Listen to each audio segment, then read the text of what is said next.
오늘 우리에게 주신 하나님의 말씀은 누가복음 17장 11절에서 19절까지의 말씀입니다. 누가복음 17장 11절에서 19절까지의 말씀을 교독하도록 하겠습니다. 제가 먼저 읽습니다. 예수께서 예루살렘으로 가실 때에 사마리아와 갈릴리 사이로 지나가시다가 한 마을에 들어가시니 나병 환자 10명이 예수를 만나 멀리 서서 소리를 높여 이르되 예수 선생님이여 우리를 불쌍히 여기소서 하거늘 보시고 이르시되 가서 제사장들에게 너희 몸을 보이라 하셨더니 그들이 가다가 깨끗함을 받은지라. 그 중에 한 사람이 자기가 나은 것을 보고 큰 소리로 하나님께 영광을 돌리며 돌아와 예수의 발 아래 엎드려 감사하니 그는 사마리아 사람이라. 예수께서 대답하여 이르시되 10사람이 다 깨끗함을 받지 아니하였느냐? 그 9은 어디 있느냐? 이 이방인 외에는 하나님께 영광을 돌리러 돌아온 자가 없느냐 하시고, 같이 읽습니다. 그에게 이르시되 일어나 가라, 내 믿음이 너를 구원하였느니라 하시더라. 아멘. 흔히 뜻이 서로 반대가 되는 단어들을 반대말이라고 말을 합니다. 이런 것들이 있겠죠. 왼쪽과 오른쪽, 처음과 마지막, 또 참과 거짓, 공격과 수비, 과거와 미래. 이외에도 우리가 흔히 쓰는 이 언어들 중에는 서로 반대가 되는 말들이 참으로 많이 있습니다. 그렇다면 여러분, 이 사랑의 반대말이 뭘까요? 미움? 증오일까요? 이런 건 우리가 일반적으로 말하는 이 표면적인 반대말입니다. 많은 사람들이 이 사랑의 반대말을 이 무관심이라고 말하지 않습니까? 왜 무관심이 사랑의 반대말이 될까요? 그 이유는 이 감정의 부재 때문입니다. 사랑이 뭡니까? 어떤 대상에 대한 이 강한 감정적 반응이에요. 그런데 무관심은 그런 감정 자체가 아예 없는 것입니다. 그러니 사랑과 무관심은 이 감정의 양극단에 서 있을 수 있어요. 그렇기 때문에 사랑의 반대말을 무관심이라고 말을 하는 겁니다. 자, 그럼 이제 같은 맥락에서 한번 생각해 보시죠. 감사의 반대말은 무엇일까요? 여러분, 사람들에게 감사의 반대말이 무엇냐라고 물어보면요, 대부분 불편, 또 불만, 부정, 그것도 아니면 원망, 이렇게 대답을 합니다. 그런데 이런 대답들이 감사의 반대말이 아니라고 말을 하면요, 머뭇머뭇거리다가 안 감사? 이렇게 말씀하시는 분들도 좀 있어요. 사실 저도 이 감사의 반대말이 뭐냐는 질문에 머릿속으로는 이러한 것들을 생각을 했습니다. 그런데 이 사랑의 반대말이 무관심이듯이 감사의 반대말은 이 당연함이라고 말을 해요. 왜 그럴까요? 여러분, 이 지선아 사랑해라는 책으로 이미 많이 알려진 이 이지선 교수님을 잘 알고 계실 겁니다. 방송을 통해서나 또 강연을 통해서 이 이지선 교수의 간증을 많이들 들으셨고, 또 우리 교회에 직접 와서도 간증을 들려주신 적이 있었어요. 이 이지선 교수의 삶이 어떠했습니까? 참으로 꾸미는 걸 좋아했던 평범한 20대의 여대생으로 살아가던 어느 날 음주운전을 하던 차와 교통사고가 나고, 또 그 사고로 전신에 반이 넘는 곳에 3도 화상을 입었어요. 얼굴도 또 손도 발도 온몸이 이 화상으로 뒤덮여서 차마 눈으로 볼 수 없는 처참한 지경에 이르렀습니다. 또 인간이 느끼는 고통 중에 가장 힘들다라고 말을 할 수 있는 화상의 고통으로 인해서 죽는 것보다 사는 게 더 힘들다고 말할 정도로 극심한 고통의 나날을 보내면서 수차례 수술도 하고, 또 얼마나 큰 고통과 아픔을 느꼈는지 이 당해보지 않은 사람은 알 수 없는 그 고난의 순간들에 대해서 이지선 교수는 이 간증을 했어요. 그러면서 이 이지선 교수가 이러한 말을 했어요. 그동안 당연하게 생각했던 손가락 한마디 한마디가 얼마나 소중한지, 또 손톱 하나하나가 얼마나 유용한지, 그리고 얼굴에 속눈썹이 없어지고 나니까 이 이마에서 땀이 나면서 그것이 그대로 눈으로 들어가니 그때서야 눈썹 하나도 다 있어야 할 이유가 있구나를 생각했다라고 해요. 그러니까 사고를 당하기 전에는 전혀 몰랐던 작은 것 하나하나가 당연한 게 아니라 특별한 것이었고, 또 소중한 것이어서 이 매일매일의 삶 속에서 감사하게 되었다라고 말을 하면서 이지선 교수는 살기 위한 첫 걸음으로 이 감사를 택했다라고 고백을 합니다. 여러분, 이 이주선 교수도 아마 이 사고가 나지 않았다면은 평소에 당연하게 생각했던 것들이 감사로 다가오지 않았을 수도 있어요. 우리도 마찬가지예요. 지금 내가 편안하게 숨을 쉬고 있는 것, 물 마시는 것, 또 직장 생활하는 것, 자녀들이 건강하게 생활을 하고 있는 것, 따뜻한 집에서 편안하게 살아가는 것, 자연을 즐기는 것, 또 보는 것, 듣는 것, 걷는 것 등등 우리가 누리고 있는 평범한 일상의 삶을 너무나도 당연하게 생각하면서 살아간다는 것입니다. 여러분, 한번 곰곰이 생각을 해보면 이런 것들이야말로 당연한 게 아니라 소중한 것들 아니겠습니까? 결국 당연함을 당연시하기 때문에 감사가 우리의 삶에서 사라지게 되는 것이고, 그렇기 때문에 이 당연함이 감사의 반대말이 될 수 있다는 것이에요. 사랑하는 성도 여러분, 한번 생각해 보십시오. 여러분들의 삶에 당연한 것들이 처음부터 있었을까요? 아니요. 누구든 자신의 삶을 돌아보면 우리의 삶에 당연한 일이 처음부터 있지는 않았습니다. 다만 당연처럼 여겼고 그것에 익숙해져서 그것이 내 권리인 양 착각에 빠져 있을 뿐이다라는 것이에요. 자, 그렇다면 우리는 이렇게 당연한 것들에 대해서 어떻게 반응을 해야 할까요? 이미 답은 정해져 있어요. 당연하게 여겼던 것들에 대해서 감사하면 됩니다. 감사해야죠. 송경민 목사님이 불렀던, 노래했던 그 은혜라는 찬양의 가사에서 내 삶에 당연한 것이 하나도 없었고 모든 것이 다 은혜였다라고 고백하는 것처럼 당연하지 않은 이 모든 걸 주신 하나님께 감사하는 것, 그것이 우리가 살아가야 할 삶의 모습이 되어지는 것입니다. 즉 모든 것에 감사하는 삶, 범사에 감사하는 삶, 그게 우리 그리스도인들의 삶의 모습이어야 되지 않겠습니까? 감사가 사라진 이 시대에서 우리가 회복해야 할 믿음의 모습이지 않겠습니까? 여러분, 우리가 감사를 말할 때에 흔히 떠올리는 성구가 하나 있어요. 데살로니가 전서 5장 18절의 말씀, 범사에 감사하라, 이것이 그리스도 예수 안에서 너희를 향하신 하나님의 뜻이니라. 성경은 모든 일에 대해 어떠한 상황에서도 하나님께 감사하는 것이 하나님의 뜻임을 분명히 밝히고 있습니다. 또한 성경은 하나님께 감사를 드려야 한다는 명령으로 가득 차 있어요. 그렇다면 감사는 확실히 우리 그리스도인들에게 요구되는 신앙의 핵심 덕목이 된다는 것입니다.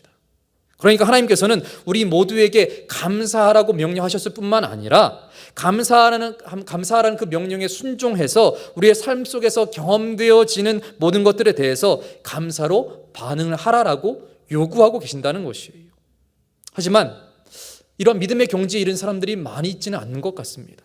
그래서 오늘 본문은요, 어느 정도 신앙의 수준에는 머무르게 되지만 하나님 앞에 온전히 감사하지 못하는 우리들의 그 부끄러운 민낯을 깨닫게 하시면서 이 감사의 신앙이 회복되기를 요구하시는 주님의 마음이 고스란히 드러나고 있어요. 자, 오늘 우리가 살펴보는 누가복음 17장은요, 예수님께서 나병 환자 10명을 고쳐주시는 이야기입니다. 자, 말씀을 보시면 이래요. 이제 예수님께서 예루살렘으로 가시는 길에 사마리아와 갈릴리 사이를 지나가시게 됩니다. 그리고 한 마을에 들어가시게 되는데 거기서 나병 환자들이 예수님을 지켜보고 있었어요. 바라보고 있었습니다. 여러분, 이 당시에 이 사마리아와 갈릴리 사이는요, 유대인과 사마리아인들이 사는 경계선이었어요. 그렇다면 이 지역은요, 유대인과 이방인이라는 명확한 경계가 되었기 때문에 잘 돌봐지지 않는 지역, 서로가 가기 싫어하고 꺼려했던 지역이었다라는 것입니다. 자, 그래서일까요? 이 지역은요, 이 사마리아에서도 갈릴리에서도 버림받은 나병 환자들이 모여 살고 있었습니다. 정상적인 상태라면은 이 사마리아 사람들이나 갈릴리 사람들이 같이 모여 살 수 없는 곳이었는데 양쪽에서 다 버린 사람들이었기 때문에 그 사이 지역에서 함께 거주하고 있었어요. 사실 예수님께서 이 지역을 꼭 지나가셔야만 했던 것은 아니었습니다. 왜냐하면 그곳은 정말로 버려진 지역이었고요, 만나지 말아야 할 그 나병 환자들이 가득한 땅이었기 때문이었어요. 그러나 예수님은 예루살렘으로 갈 수 있는 다른 길들을 다 제하여 버리시고 그러한 길들이 있었음에도 불구하고 그 지역을 선택하셨고 그 길로 가시고자 했습니다. 그리고 그 지역에 살던 나병 환자들을 만나게 되죠. 자, 이제 예수님이 한 마을에 들어서자 예수님을 본 이 나병 환자 10명이 멀리 서서 예수님을 향해 소리를 칩니다. 아주 크게 소리를 쳐요. 뭐라고 지릅니까? 예수 선생님이여 우리를 불쌍히 여기소서. 예수 선생님이여 우리를 불쌍히 여기소서. 여러분, 지금 나병 환자들이 한번 하는 행동들 한번 보십시오. 이건 당시에 부정하다라고 취급을 받던 나병 환자들이 정상적인 사람을 봤을 때 해야 하는 일반적인 반응이 아니에요. 즉, 나병 환자들이 예수님을 봤다면은 레위기에 있는 규례대로 사람을 가까이에서도 안 되고요, 그들은 나는 부정합니다, 나는 부정합니다, 나는 부정합니다 라고 3번을 외치면서 사람들을 피해야 됐어요. 자, 그런데 이들은 죽기를 각오하면서 예수님을 향해서 크게 소리를 칩니다. 왜요? 그들에게 들려왔던 예수님에 대한 소문을 이미 그들은 알고 있었어요. 갈릴리 지역에서 놀라운 기적을 일으키시고 가난한 자들을 위로해 주셨을 뿐만 아니라 병든 자들, 특별히 나병 환자도 치료해 주시는 그 능력의 예수님에 대해서 이미 듣고 있었고, 또 그 예수님이 마지막으로 그들이 붙잡을 수 있는 생명줄과도 같은 그러한 분임을 이미 그들은 깨달아서 알고 있었다는 것이에요. 그러니 한 줄기 희망의 빛과 같은 예수님이 오고 있는 걸 보니 소리를 안 지를 수가 없었던 것입니다. 그러니 예수 선생님이 우리를 불쌍히 여겨 주소서라고 크게 소리치며 예수님을 향해 외쳤던 것이에요. 자, 그런데 여기서 말하고 있는 불쌍히 여기소서라는 단어에 한번 주목해 보세요. 자, 한글 성경에는요, 불쌍히 여기다 정도로 번역이 되어 있는데 원어인 헬라어로 보면요, 스플랑크 니조마이라고 말을 하고 있습니다. 그리고 이 말은요, 매우 슬퍼서 내 안에 있는 창자가 다 끊어질 만큼 슬프고 애통하다라는 말로 해석이 돼요. 아마도 우리말에 가까운 표현으로 한다면요, 애가 끓는다 정도로 표현할 수 있을 듯합니다. 그러니까 지금 나병 환자 10명이 자신들이 받고 있는 그 고통이 얼마나 큰지 마치 창자가 끊어질 듯한 고통처럼 너무나도 처참한 삶을 살고 있으니 자신들의 이러한 연약함과 비천함을 예수님께서 불쌍히 여겨주시고 긍휼히 여겨주셔서 이러한 모든 상황 속에서 우리를 건져 주십시오라고 지금 외치고 있는 것이에요. 왜 안 그러겠어요? 여느 사람들처럼 마음대로 먹기도 하고요, 마음대로 다니기도 하고 마음대로 만날 수 있는 당연한 삶을 그들도 살아가야 되는 것인데 나병에 걸려서 사람 취급도 받지 못하고 사회로부터 완벽하게 격리되어져 있고 자신의 몸은 썩어 들어가고 있고 어느 누구 하나에게 기댈 곳이 없는 사람들이니 얼마나 그들의 마음이 힘들겠습니까? 나병에 걸리기 전에는 이 세상에 살아가는 그러한 모든 삶이 그들에게도 당연한 것들이었을 것입니다. 하지만 이제는 당연한 것들이 아니게 된 이 상황에 마주하고 있으니 그들의 삶이 얼마나 비참하겠어요. 어디에서 감사를 찾을 수 있었겠습니까? 그러니 스플랑크 니조마이, 불쌍히 여겨주소서, 이거 애가 끓는 절박한 심정으로 예수님을 향해서 부르짖고 있었던 것입니다. 자, 이러한 간절한 기도의 외침은 내 현실을 있는 그대로 반영할 때 외칠 수 있는 것이에요. 내 현실을 있는 그대로 인정이 되어질 때에 그때에 정말로 나올 수 있는 외침이다라는 것입니다. 나 자신의 불가능한 현실을 인지하고 인정할 때에만 외칠 수 있다는 것이에요. 즉 나로 하여금 외치지 못하게 하는 현실들보다 예수님에 대한 그 믿음이 더 클 때에만 나올 수 있는 외침이었다는 것입니다. 여러분들이 이러한 간절한 마음으로 주님이 아니고서는 안 되겠다는 그런 믿음으로 정말로 주님을 향해서 나를 불쌍히 여겨주소서, 나를 긍휼히 여겨주소서라고 외친 적이 있으십니까? 그렇게 기도하신 적이 있으세요? 아니, 요즘 여러분들이 목숨을 걸 만큼 중요한 기도 제목을 가지고 기도하고 있는 것은 무엇입니까?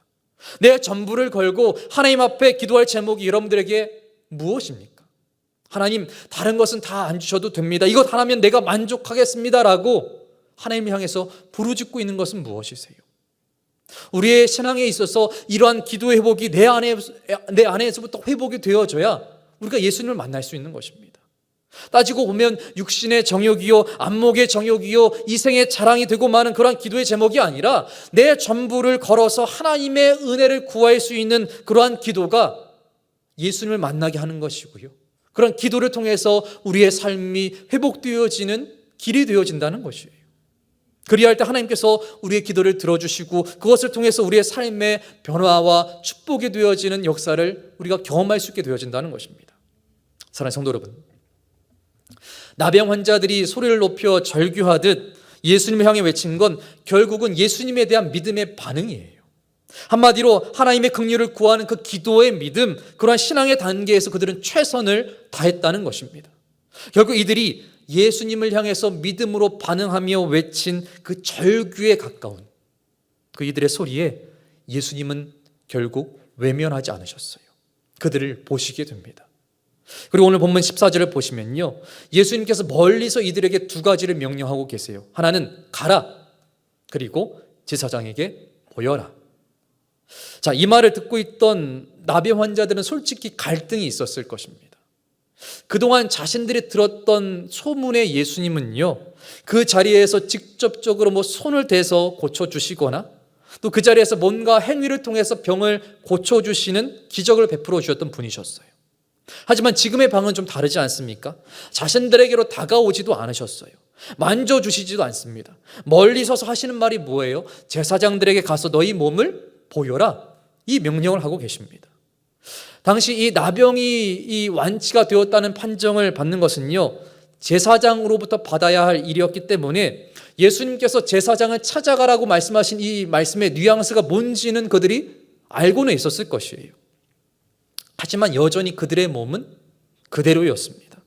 썩은 냄새가 진노하고 있었고요, 손과 몸은 다 뭉개져 있었어요. 어느 것 하나 회복의 징조가 보이지를 않습니다. 그런데 가서 제사장에게 몸을 보이래요. 그렇게 명령하시니 그 명령이 과연 따르기 쉬운 명령이었을까요? 그들의 속에서 얼마나 심한 갈등이 있었겠습니까? 이것을 따라야 될 것인가 말아야 될 것인가.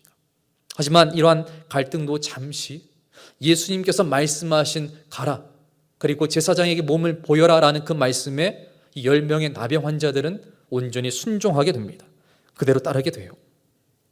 여러분, 사실 예수님께서 가서 제사장에게 너희 몸을 보이라 라고 말씀하신 이 말씀은요, 단지 제사장에 가서 너희들 몸을 좀 보여주면 돼, 그런 뉘앙스가 아닙니다.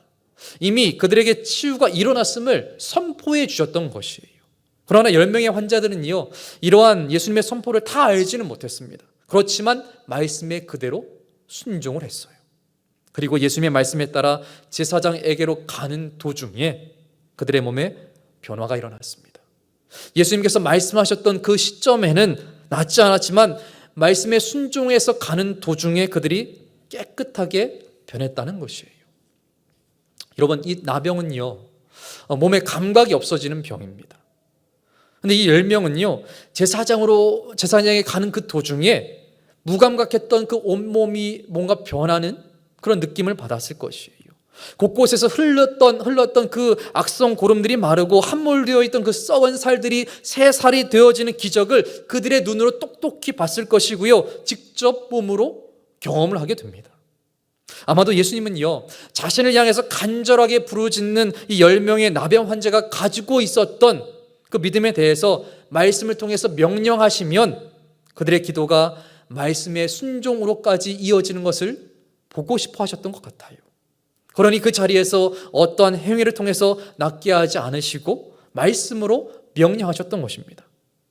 자, 여러분, 만약에요, 예수님께서 내 몸이 나음을 받았다 라고 말씀하시면서 그 자리에서 만져주시고 낫게 해주셨다면 이들의 반응이 어땠을까요? 당장에 나음을 받았으니 너무나도 기뻤겠죠.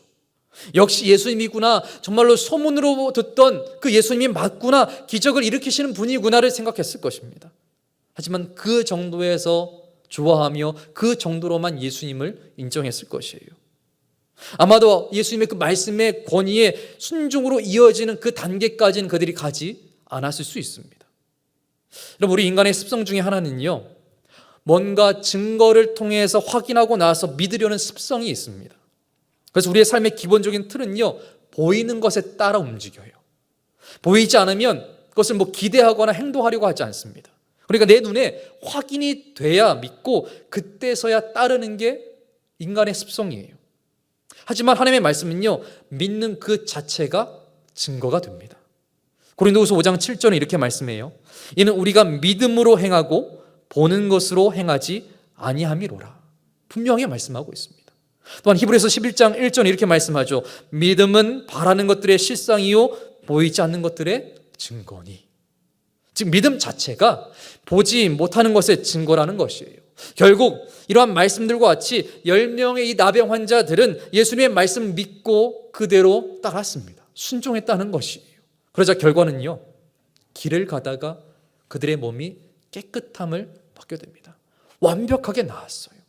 사랑하는 성도 여러분, 이렇게 10명의 나병 환자는 예수님에 대한 소문을 듣고 그 들음에 반응하여 예수님이 자신의 살던 그 지역을 지나가게 되시자 그 예수님 향해 예수 선생님이여 불쌍히 여겨 주시옵소서라고 외치며 간절하게 기도하듯 절규하며 예수님을 불렀고요.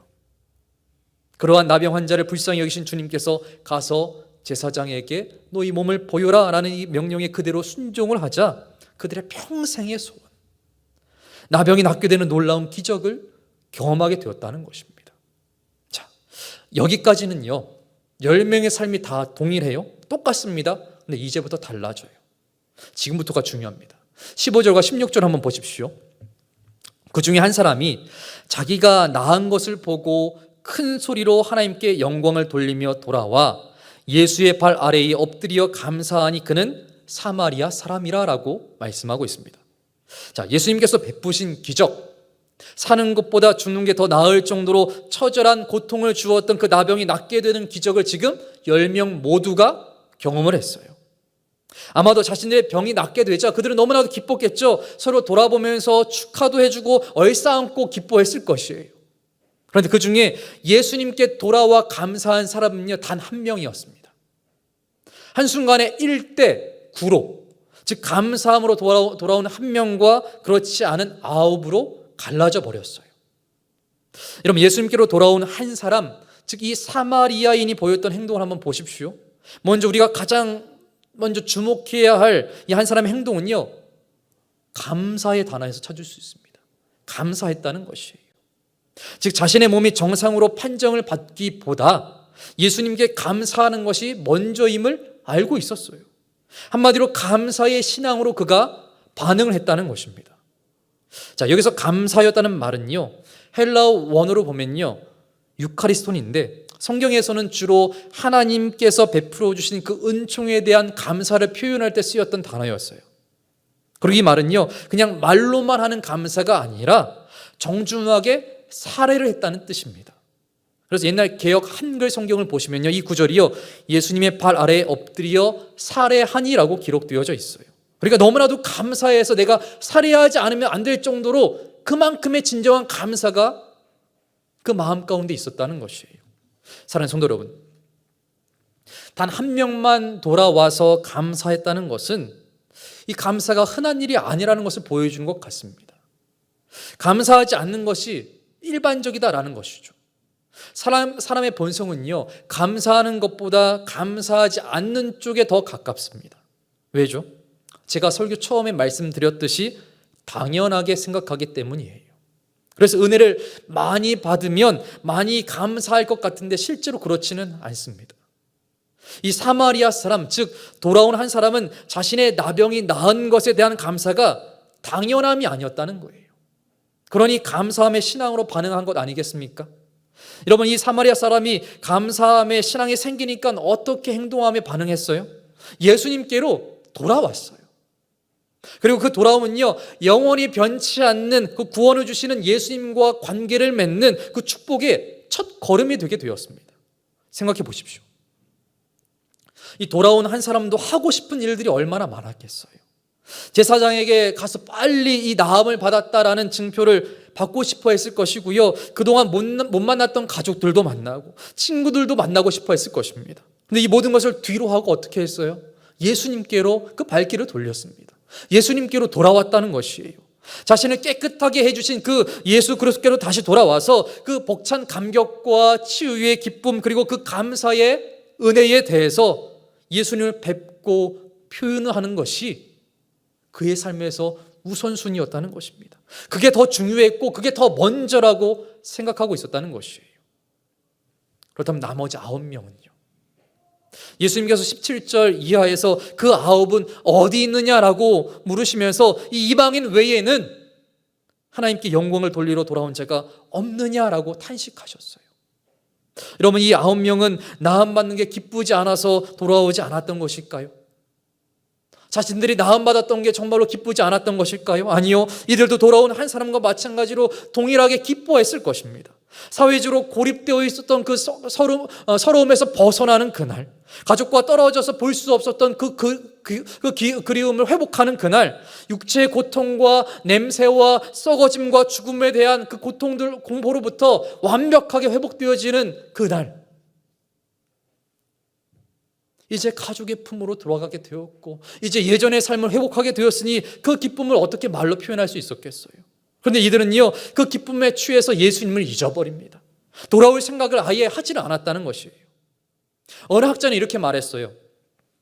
이 기적의 아이러니컬 결과는요, 9명의 나병 환자들이 고침을 받은 이후 오히려 예수님으로부터 멀어지게 되었다라고 설명합니다. 그들이 예수님의 도움을 필요로 했을 때에는 예수님 앞에 절규하듯 가까이 나아갔어요. 그런데 이제 그들이 예수님께서 베푸신 기적으로 말미암아 도움이 필요하지 않게 되자 예수님을 잊어버리고 오히려 더 멀리 떠나가게 되었다는 것입니다. 그래서 그들의 믿음은요, 그 기적에서 끝이 나게 되었어요. 그러나 10명 중 단 한 사람, 그 한 사람만이 예수님이 곧 하나님이심을 알고 그의 합당한 감사를 돌리러 돌아온 것이에요. 이게 돌아온 한 사람이 감사의 신앙으로 반응했던 첫 번째 행동이었습니다. 여러분, 신앙은 내가 예수님과 거래하듯 원하는 것을 말하고 받아내고 거기서 끝내는 게 아니에요. 주신 은혜에 감사로 보답하고 지속적으로 예수님과 관계를 맺으면서 우리의 신앙이 자라가도록, 우리의 믿음이 더욱더 굳건해지도록 나의 삶의 주인이 되시는 그 예수님 앞에 진실되게 반응하면서 살아가는 것, 그게 주님께서 원하시는 삶의 모습이고 우리의 신앙의 모습이 되어져야 된다는 것입니다. 그런데 인간의 마음은요, 참 간사해서 처음 필요를 구할 때에는 그것이 채워지면 소원이 없겠다라고 반응을 해요. 그래서 죽기 살기로 주님께 매달려 간구하지만 정작 그것이 주어지고 채워지면 뒤도 돌아보지 않고 다시 예습성으로 돌아가 버리고 맙니다. 그렇잖아요. 내가 되게 배가 고플 때에는 밥만 먹여주면 무엇이든지 하겠습니다라고 고백을 하지만 나중에 가면요, 밥만 먹여주면 왜 밥만 주냐라고 불평을 해요. 또 집이 없을 때면 등만 대고 자면은 정말로 감사할 것이 없겠다라고 고백을 하지만 조금만 지나면 등만 대고 자는 것이 어떻게 집이 되겠냐라고 불평을 합니다. 그것뿐일까요? 처음에는 죽지 않고 살게만 해주십시오라고 간절하게 간구해요. 그럼 교회 열심히 나가고 내가 봉사도 열심히 하고 헌신도 하고 헌금도 하겠다라고 말을 합니다. 근데 살려놓으면요, 왜 이렇게 나를 힘들고 불편하게 살게 만들어 놨냐라고 불평하면서 이전에 약속했던 것들을 다 잊어버려요. 아니, 지키려고 하지 않습니다. 그게 인간의 습성이에요. 이런 거 보면 인간은 참 묘합니다. 부족해서 원망하는 것이 아니에요. 모든 것이 넘쳐나는데도 원망을 해요. 왜 그런 걸까요? 하나님과의 그 관계 맺기에서 이미 실패를 한 것입니다. 하나님을 그저 거래의 대상으로 취급해버리고 말았다는 것이에요. 난 이제 다 받았으니 하나님이 이제 저에게 필요가 없습니다. 더 이상 필요가 없는 존재로 전락시키고 말아버린다는 것입니다. 9명의 나병 환자들은 자신들의 문제가 해결된 것을 확인하는 순간 자신들이 가고 싶어하는 길을 갔어요. 그런데 이들은 여기서 잘 생각해 봐야 했습니다. 그들이 이제 완치 판정을 받고 일상으로 돌아가서 만나게 될 현실은요, 결코 새로운 현실이 아니었어요. 단 한 가지만 바뀐 것입니다. 나병만 나음 받았어요. 다시 이전의 삶으로 돌아가면 다시 똑같아지는 것입니다. 반대로 한 사람은 인생 최대의 문제가 해결이 되자 가던 길로 돌아와 예수님을 만나지 않았습니까? 즉, 변화된 내 현실을 넘어서 나를 변화시킨 분에 대한 감격과 감사함으로 돌아갔어요.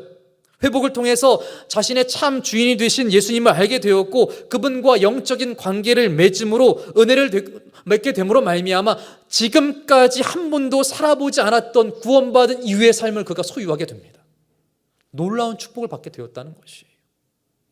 여러분, 우리도 변화되는 현실만을 꿈꾸는 게 아니라 변화시킬 예수님을 꿈꾸는 그 신앙의 단계로 가야 된다는 것이에요. 결국 예수님을 만나야 된다는 것입니다.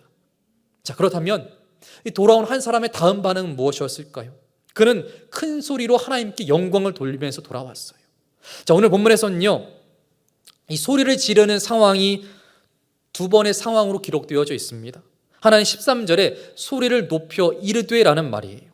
또 다른 하나는요, 돌아온 한 사람이 반응했던 15절에 큰 소리로 하나님께 영광을 돌린 것입니다. 자, 이걸 영어 성경으로 보면요, 이 13절과 15절 말씀 모두가 라우드 보이스라고 기록하고 있어요. 둘 다 똑같이 소리를 높여서 말했다는 것입니다. 자, 그런데 이 13절과 15절의 소리를 내는 주체가 달라요. 13절은요, 10명의 나병 환자 모두가 간구하는 기도의 소리를 높였던 것입니다. 하지만 15절은요, 돌아온 한 사람만 감사의 큰 소리로 하나님께 영광을 돌리고 있었다는 것이에요. 여러분, 이 13절과 15절에서 말씀하고 있는 큰 소리의 차이가 뭘까요? 기도할 때의 그 절실함이 응답에 대한 감사로 잘 이어지지가 않았다는 것이에요. 답답하고 힘들고 고통스러울 때 큰 소리로 부르짖었다면 문제가 해결되었을 때에도 같은 볼륨으로 감사해야 되지 않겠습니까?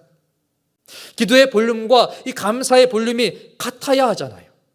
은혜를 받은 만큼 이 감사를 표현하면서 살아가는 게 맞는 거잖아요.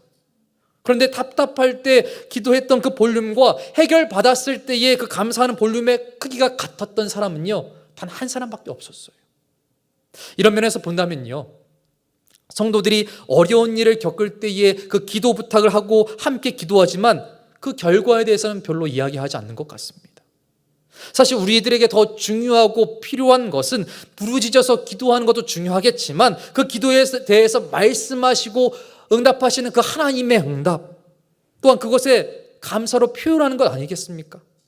그러니까 기도할 때에 내가 드렸던 그 기도의 절실함이 하나님의 응답으로 이어졌다면 감사의 소리도 그만큼 우리의 삶에서 나타나야 된다는 것이에요. 즉, 감사가 우리의 삶 속에서 반드시 드러나고 표현이 되어져야 된다는 것입니다. 특별히 하나님께 대한 감사는 더 그러해야 된다는 것이에요. 이 감사에 해당하는 히브리어는요, 토다입니다. 이 단어는요, 던지다 또는 고백하다라는 동사에서 발전이 되었어요. 그러기에 감사는요, 던지고 고백하듯 표현을 해야 된다는 것이에요. 또한 구약성경 시편에서 여호와께 감사하라는 말이 얼마나 많습니까? 이런 표현을 했을 때는요, 여기서 감사하라는 것은 어떠한 방식으로든지 하나님에 대해서 감사로 표출을 하라는 뜻이에요. 결국 하나님이 주신 그 은혜에 대해서 말이나 또한 행동으로 표현을 할 때의 감사가 완성이 된다는 것입니다. 여러분, 1000명이 넘는 이 사람들의 임종을 목격한 이 호스피스 전문의였던 오츠 슐치가 쓴 죽을 때 후회하는 25가지라는 책이 있어요. 이 책에 보면요, 이러한 내용이 나와요. 당신은 인생에서 무엇을 가장 후회합니까? 라고 임종을 앞둔 환자들에게 다 질문을 했다고 합니다. 그럼 과연 이들이 가장 후회했던 일들이 뭐였을까요? 내가 사랑하는 사람에게 감사한다는 말을 더 많이 했더라면 이라고 대답을 했대요. 사랑하는 사람에게 고맙다, 감사하다 이 말을 못한 것이 후회가 되는 가장 첫 번째였다라고 죽음을 앞둔 사람들이 다 고백을 했다는 것입니다. 그러게 여러분들이 하나님께로부터 은혜를 받았다면 여러분들도 후회하지 마시고요, 반드시 감사로 표현하십시오. 그게 어떠한 방법이 되었든 좋습니다. 하나님의 은혜를 감사하는 간증으로 말을 해도 좋고요, 하나님께 찬양으로 표현을 해도 좋고요, 감사 예물로 해도 좋고요, 봉사나 헌신의 모습으로 해도 좋고요, 내가 표현할 수 있는 모든 표현과 말과 행위가 하나님께 기쁨이 될 수 있다면 그 어느 것도 괜찮아요. 감사로 표현하십시오. 그리할 때의 감사의 은혜가 여러분들에게 더욱더 배가 될 수 있다는 것이에요. 30배, 60배, 100배의 결실과 같이 그런 감사의 열매들이 맺힐 수 있다는 것입니다. 더불어서 감사를 표현할 때에요, 감사의 때를 절대로 놓치지 마십시오.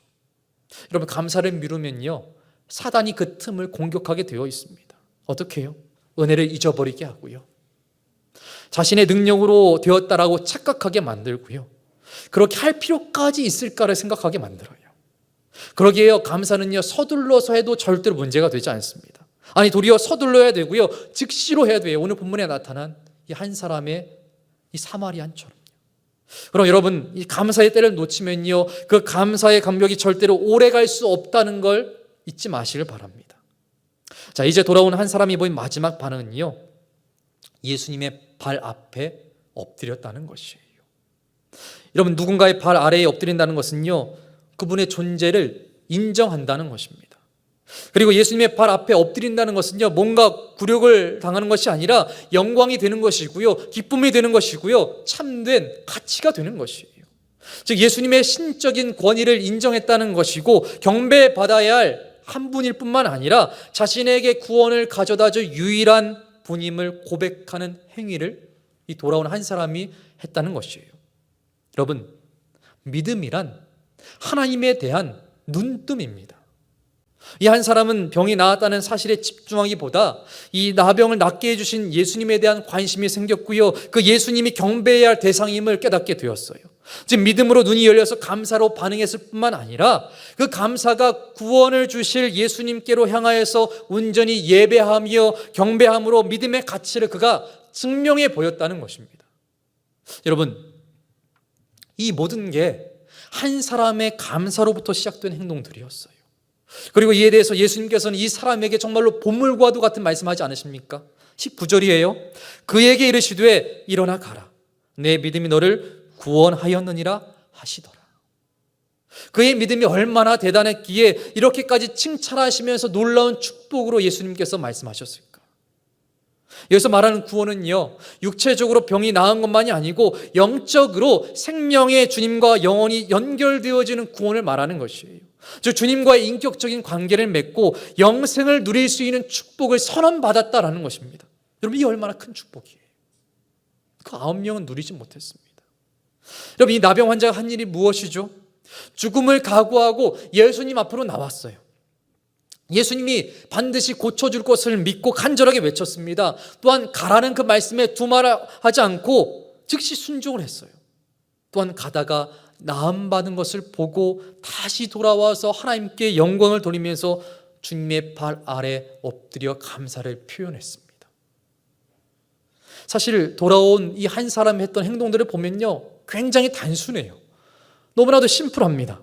어찌 보면 소박한 믿음의 행동들이었어요. 그런데 이 한 사람이 보여준 단순하지만 아주 소박하지만 그 겨자씨만한 이 감사의 믿음을 보시고는 하늘의 문을 열어주셨고요, 그에게 구원의 삶을 허락하여 주셨다는 것이에요. 사랑하는 성도 여러분, 신앙생활을 하다 보면 하나님의 은혜가 당연하게 여겨지고 그 어느 순간부터 예배와 삶이 무미건조해질 때가 있습니다. 그리고 하나님의 은혜를 망각해버리고 감사가 없어질 때에 우리의 신앙의 위기가 찾아와요. 여러분, 이럴 때 어떻게 반응하시겠습니까? 오늘 본문에 나타난 사마리아인은 감사의 믿음으로 예수님을 바라보는 그 눈이 떠지자 큰 소리로 하나님께 영광을 돌렸어요. 엎드려 경배했습니다. 그렇다면 우리도 마찬가지예요. 우리의 영혼의 눈이 열릴 때에 찬양하고 감사하며 하나님께 영광을 돌려드릴 수 있다는 것이에요.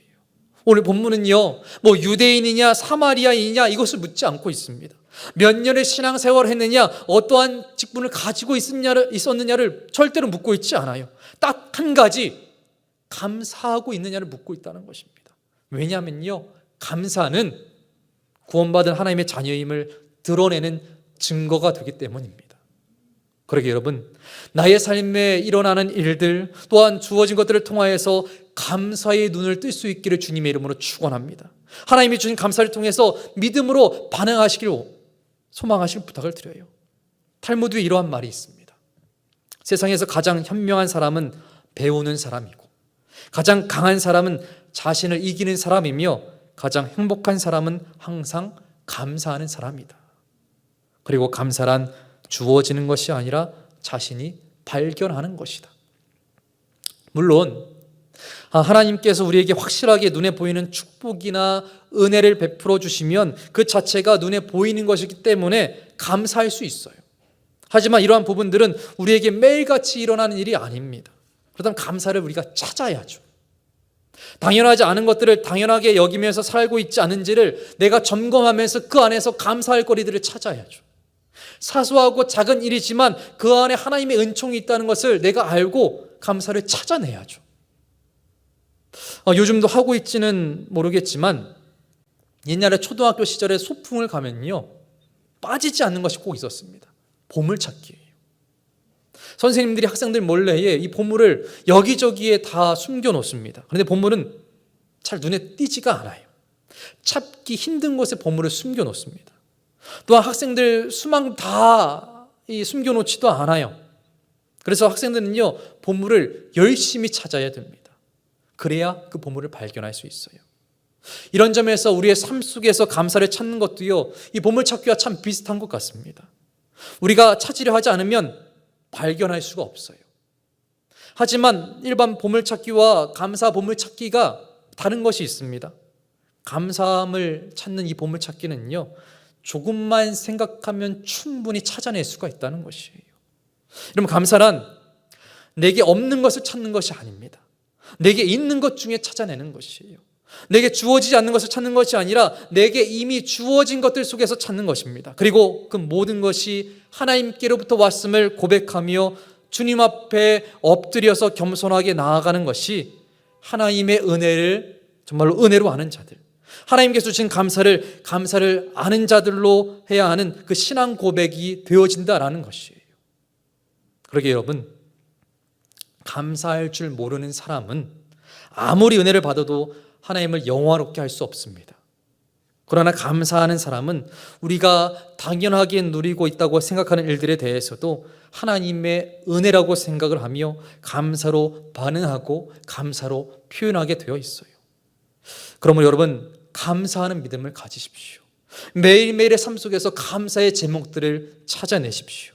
그리고 고백하십시오. 그것이 하나님께서 원하시는 여러분들의 삶의 모습이 되어지는 것입니다. 이제 말씀을 맺습니다. 아이작 윌트는 이러한 말을 했습니다. 하나님이 거하시는 곳이 두 곳 있는데 하나는 천국이요, 또 다른 하나는 감사하는 마음이다. 이 말처럼 감사하는 여러분들의 마음속에 하나님이 영원하게 거하시게 되는 놀라운 축복을 다 받아 누리시길 바랍니다. 오늘 이 말씀을 통해서 다시 한번 당연하지 않은 여러분들의 삶을 점검하시고 또 그 가운데에 감사할 제목들과 감사할 거리들을 주신 그 하나님을 찬양하며 그 하나님께 영광 올려드리는 저와 여러분들 되어지길 주님의 이름으로 축원합니다.